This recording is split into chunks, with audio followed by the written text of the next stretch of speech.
L'educazione dei più giovani è al centro delle preoccupazioni del mondo scolastico, della Chiesa, a partire dal Papa e dai Vescovi, e delle famiglie che affidano i loro figli alle mani e alle competenze delle insegnanti che si dedicano per mestiere e per passione ai piccoli. Nel convegno promosso dalla Federazione Scuole Materne di Treviso, che ha recentemente rinnovato i vertici con Giancarlo Frare al posto di Lino Armellin e prossimamente la sede spostata nella parrocchia di Fiera, si è parlato della collaborazione tra tutti i soggetti coinvolti nell'educazione dei bambini. L'emergenza educativa è un problema grave che stiamo cercando di affrontare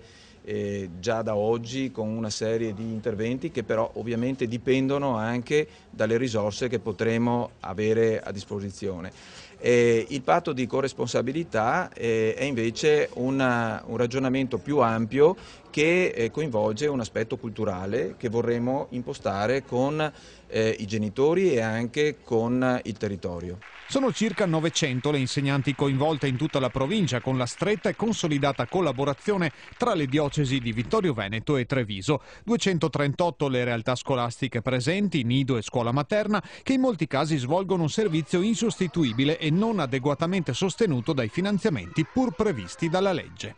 A noi è stato chiesto di rispettare delle norme, abbiamo accettato nella stragrande maggioranza la parità, abbiamo quindi accettato di essere all'interno del sistema scolastico pubblico, vogliamo avere la pari dignità. Pari